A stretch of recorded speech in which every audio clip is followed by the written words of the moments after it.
3 taškus kol kas savo kišenėje. Gerbutavičius.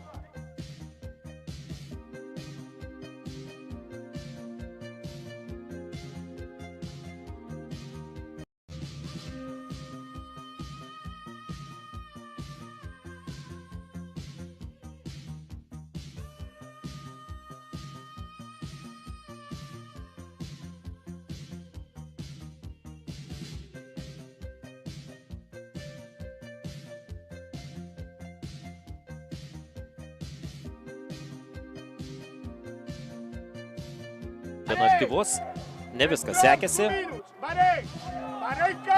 bet vienas aktyvesnių komandos žaidėjų, šiaip vienas vyriausių komandos futbolininkų yra Žordžio Eduardo, vienas labiausiai patyrusių komandos žaidėjų, jam šiuo metu 31.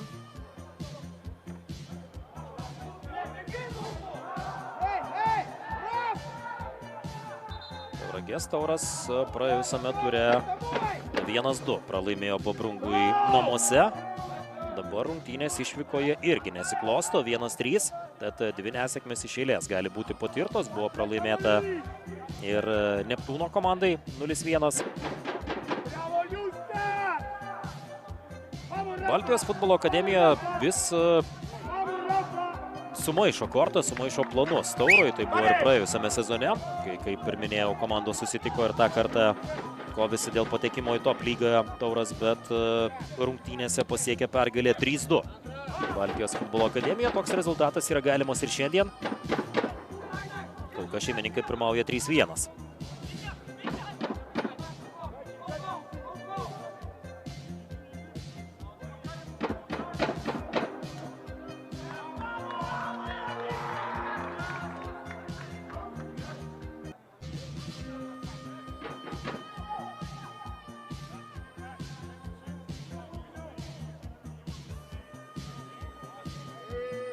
Atrodo, kad Dovydui Švėgždai trūko, kad paragina Ugnių Semašką, kuris labai neskubo pastaruoju metu. Mes turėsime ir dar vieną keitimą. BV komandoje Justas Vareika netrukus turėtų pasirodyti aikštėje. Įprastai vidurio gynėjo pozicijoje rungtyniauja Justas. Gali būti dar vienas papildomas besiginantis žaidėjas, dar vienas aukštas futbolininkas, kuris kovos dėl aukštesnių kamuolių. Čia perdavimas iš gilumos ir neblogai spurtavo Nedas Totilas. Neseniai pasirodęs aikštėje. Perima kamuolį Oniščeko.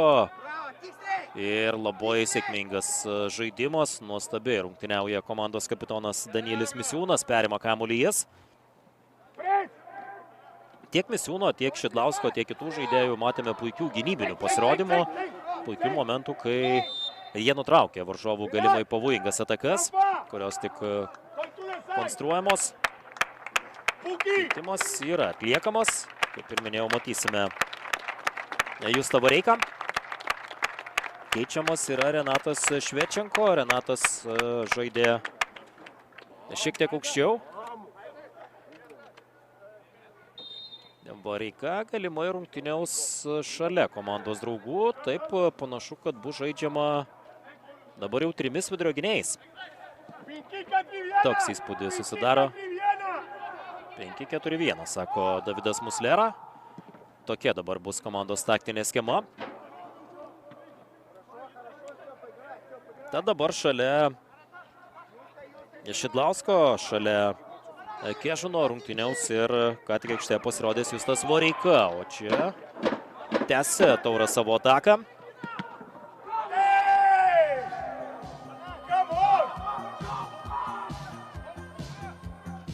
Trionis.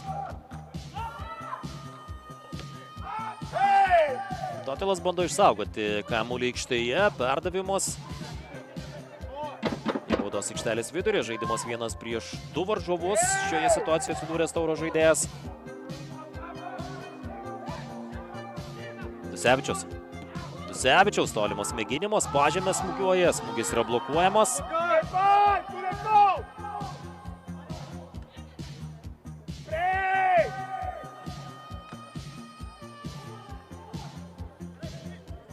Kamuolys už aikštės ribų. Kampinis greitai jis yra įžaidžiamas, labai skuba tauragiškiai. Laiko lieka nedaug, tai yra prieš paskutinę pagrindinio laiko minutę. Dar vienas perdavimas. Ir čia labai pavojinga situacija. Buvo atsidūręs prie tolimo virpsto. Šioje situacijoje Nedas Totilas.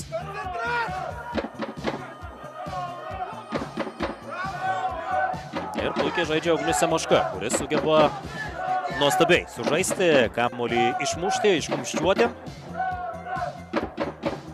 Virš skersinio pasiuntė kamuolį vartininkas.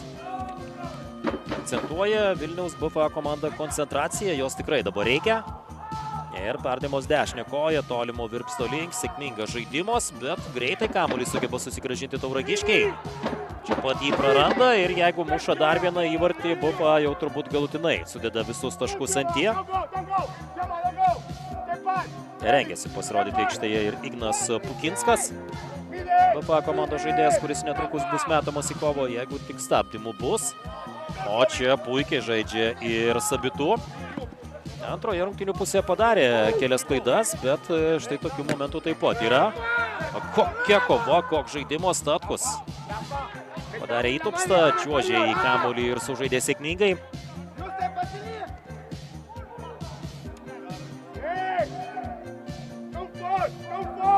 Justas Petravičius ten. Petravičius. Pridėtas laikas. Netrukus pradės tiksėti, 4 minutės yra kompensuotos. 4 minutės vilties Tauragės Taurui. Tauragiškiai, tikrai nežaidžia taip, kaip tikėjosi. Pralaimėjimas Bobrungui namuose irgi nebuvo toks rezultatas, kokio nori komanda. Faktas, namuose norima laimėti. Bet Bobrungas yra lyderis. BFA buvo žemiau lentelėje, tačiau namuose panašu, kad gali įveikti varžovus. Pukinskas aikštėje netrukus pasirodys. Muslera akcentuoja, kad reikia dar žaisti tas likusias 4 minutės. Neatsipalaiduoti. Brikovas keičiamos. Matysime vietoje jo rungtyniaujantį Igną Pukinską.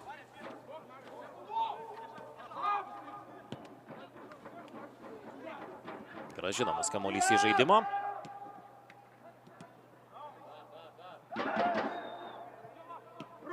Čia perdavimas į priekį, bando kabintis Jurevičių pakeitęs Krasnožonas, kuris pasirodė aikštėje po keitimo.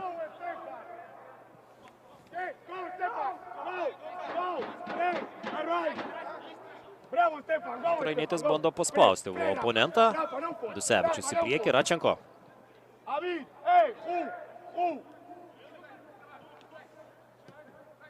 Trijonis. Jo perdavimas ir siunčiamas kamuolys į priekį. Čia vienintelis. Egidijus Dusevičius, labai daug reikia gintis Baltijos futbolo akademijoje antroje rungtynių pusėje, bet tai lemia žinoma ir rezultatas. O rezultatas faktas, kad yra šaunus. Šeimininkams jie pirmauja 3-1, jie pelnė 3 įvarčius, jie gali įveikti vieną stipriausių praėjusio sezono komandų ir įsirašyti 3 taškus. Tie 3 taškai leistų komandai kilti aukščiau lentelėje. Ir čia galimybė, įvartis yra, bet įvartis nebus įskaitytas. Teisėjas rodo, kad tai nebuvo legalūs veiksmai. Ir Dovydas Švėgžda kelia nykštį į viršų savo asistentui. Panašu, kad Martynas Statkus pasiuntė kamuolį į vartų tinklą, bet įvartis neįskaitytas ir rezultatas lieka toks pat. Tai yra 1-3, Tauras atsilieka.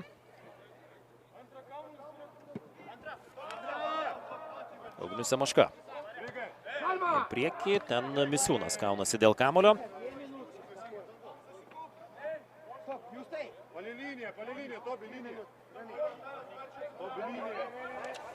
Vis solidžiau atrodo BFA, akcentuota prieš šias rungtynes ir kad žaidėjai pasveiksta, grįžta po traumų. Ir šiandien komanda gali veikti vieną stipriausių turbūt lygos ekipų nominaliai.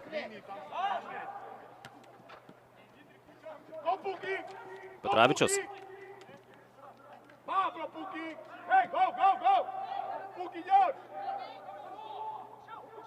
Krasikau. Koškošas ten ir Tauragės Tauro ataka per kairę pusę. Bet vėl labai didelės pajėgos Baltijos futbolo akademijos žaidėjai užsiėmė geras pozicijas, galimybių daug nėra. Keliamos kamuolys, ten Pikčiūnas, 1-1. Ir Kežunas bando išsaugoti kamuolį savo komandai. Panašu, kad pavyksta bent jau neleisti varžovams kampinio skirti. Na, vis dėlto kampinis yra, nepavyko Kežunui išsaugoti kamuolio taip, kad kamuolys nelėktų už galinės linijos. Muslera dar paklausė, ar reikėtų skelbti rungtynių pabaigą. Teisėjas sako, kad dar ne. Dar kampinį leidžiama pakelti. Dabar ir perdavimas į baudos aikštelę. Ten pavojingoje situacijoje buvo atsidūręs Totilas. Atakuoja, bando Tauragiškiai, bet antro įvarčio taip niekaip ir nepasiekė. Ir dabar galiausiai aidi Dovydo Švėgždo švilpukas. 3-1. Šiandien Baltijos futbolo akademija laimi šias rungtynes. Pirmoje rungtynių pusėje Artiomas Osipovičius atliko rezultatyvų perdavimo kontratakos metu Jurevičių. Jurevičius mušė įvartį, išvedė komandą į priekį, vėliau pasižymėjo tas pats Osipovičius po Jurevičiaus perdavimo. Tauragės Taurui pavyko sumažinti atsilikimą, kai pasižymėjo nuo 11 metrų žymos Mantas Pikčiūnas, pasirodęs po keitimo už žaidimo ranka skirtas baudinys, abitų sužaidė ranką ir galiausiai visus taškus ant sudėjo Danielio Misiūno komandos kapitono įvartis. 3-1 ir dabar lentelėje Tauragės Tauras galimai gali kristi, turi trečią pralaimėjimą šį sezoną per 6 turus, 9 taškus. Na, o savo ruožtų Vilniaus BFA laimi trečią kartą šį sezoną ir turi 10 taškų. Lentelėje kol kas aplenkė Jonavos komandą, Transinvesto ekipą, taip pat Garliavą ir tą patį Tauragės Taurą bei Mažeikių Atmosferą. Net į 5. vietą kol kas preliminariai kyla Baltijos futbolo akademija. Ačiū visiems, kad stebėjote šias rungtynes. Linkiu gero likusio vakaro, gero likusio savaitgalio. Stebėkite toliau lietuvišką futbolą ir iki kitų kartų.